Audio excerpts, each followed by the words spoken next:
Good evening, ladies and gentlemen. Welcome back to another episode here on African Confessions. The following story that you're going to be listening to, it comes from a translation of a message that I received, and the translation of that message, it reads like this.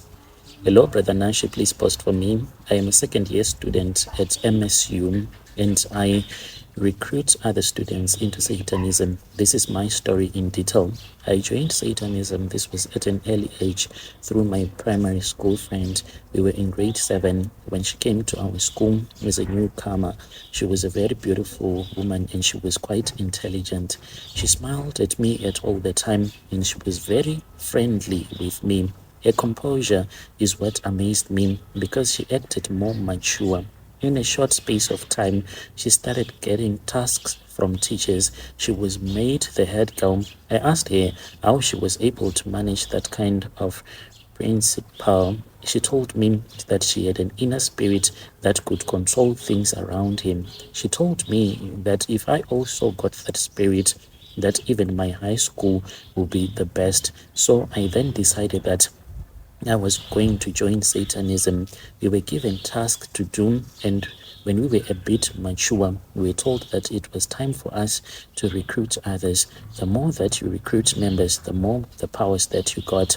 So from then on, I started recruiting as much as I could. Our new recruits' job was to cut themselves and to offer their blood to our satanic grandmaster. Sometimes we would do this also, but that is if we wanted to. After the promotion to my position, I was also a grandmaster. I was the right hand man to the grandmaster, and every time when there was blood sacrifice that was supposed to be done, I would drink the blood with my own master. When I came to university, all that I did was that I would target young girls, these slay queen girls that are easy to attract with money. Some were recruited and some we offered to the Queen Mother as sacrifice. Last semester, we offered a girl as a sacrifice, but this girl has been haunting me for many months now. She claims that I should tell people that my death was an accident, but they had cast a spell on me to be run over by a car. That is what she tells me. Brother Nashi, from there on, my life has been a miserable one. I am only left with days to live. That is why I have shared my story to others out there, that they should not be fooled into joining these satanic groups, because it always comes back with a very big price. I am even scared to tell you all the details, because some of the things that we used to do when I would go around with some other satanic guys, usually we would travel between Gweru and Harare, and we used to travel around with this other vehicle. Anyone that would get into that vehicle, this was a black Honda Fit. Those people, they would die. There was one family that really hurts me. There was this other man. This was the story that they told me. The man had gone to South Africa for a very long time, that he had been working to South Africa.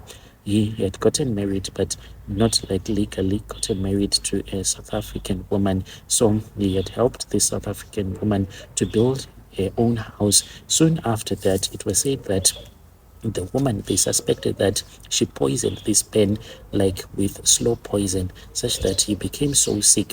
When she saw that the man was so sick, then she kicked him out and left him at the bus station, the buses that do come to Harare, and they went and they collected their sick relative. So when we met up with them, because they were also from Gweru, they had been told that they were supposed to visit this other Chinese doctor who was going to look at that man, because it seemed as if he had colon cancer caused by the poison that he had been given by that South African woman. So they hitchhiked into our vehicle.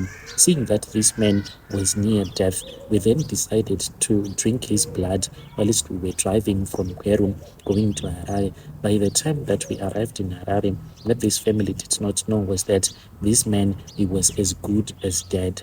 It was really painful for me, because later on our grandmaster told us that we were never supposed to do that, that he was supposed to testify one day that God had brought him back from the dead, and he was supposed to be a preacher soon afterwards. And it scares me a lot knowing that I disturbed God's plans. Dear listeners, right there was a message that was sent to me by one of our sister right there. Let us try to speak with her in the comment section. Strange things indeed they do happen in this world. Then there is another message that I received this afternoon from one of our dear sister. She even sent some of her pictures when this happened to her. She said, "Hello, Brother Nasha, how are you? I am a South African woman. I am working and I'm so glad that I'm working right now. I am actually 28 years old. Indeed, Tinder is very dangerous. If you just invite us South African women that have done this Tinder dating, you are going to hear a lot of horror stories. This is my own horror story that I have to share with you. It all started when I joined Tinder after I had been invited by this other friend of mine who told me that there was money to be made on Tinder. I joined Tinder with all the wrong intentions. I was not looking for love, but I was looking for a man that could take good care of me. Finally, I met such a man who was willing to spoil me. Me and this guy, we were only dating online because he told me that he was always busy at all the times and he was not available for me. He said that when he was not available for me, his money was going to be my boyfriend. That was like wow and amazing. So I liked this guy quite a lot, but what I did not know about this guy was that he was a ritualist, and what he did was that he used women. So my mother, she goes to the Shembe church. My mom was told that her daughter was in danger. She called me and she told me that there was a man that I was dating and I was in danger because of that man that I was dating, but I refused to accept that, and she did not know that I was dating a Zimbabwean guy. I continued dating this guy. I started to have dreams where I was being taken by the marine spirits, and those marine spirits, they were like, "You are enjoying our money, then it is our time for us to enjoy you as well." So those women, they used to sleep with me. What will surprise me is that these women, they have the bodies of women, but they had the manhoods of a man, and they would sleep with me all over and over again, so much that my womb was always painful, especially whenever I was on my periods. That was the most painful part. So this guy then told me that he was in my province and he wanted to see me.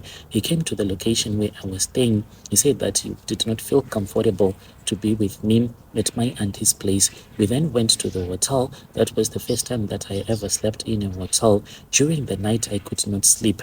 This guy, the way that he was snoring, he was not snoring, but he was hissing as if he was a snake. But then actually, a couple of days after I had slept with this guy, I started to feel that my thighs were so itchy. Whenever I would scratch, there would be blisters that will come out at that place that I would have scratched. When I went to the clinic, they were even surprised as to what kind of an STI that I had, as that picture that I showed you. This was the picture that I took, which was in the year 2018 when I started dating this guy. By the time that I was cured from this disease, I used to have blisters all around my waist. They told me that it was not herpes, but it was some sort of a spiritual disease that I was suffering from. There was one year when I was on my period, which was in the year 2021. I had a dream about this guy. He came to me and he said that he wanted me to pay him. I said, "Pay you for what?" He said, "For the money that you ate my money." And indeed, I was on my period for the rest of that year. I just want you to invite women that have dated other men on Tinder. You are going to hear a lot of these horror stories.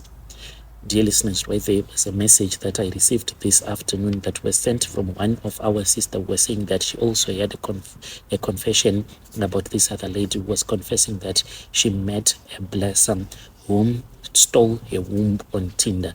If you have any horror story about Tinder dating, you can come to my inbox either on TikTok and you can share with me.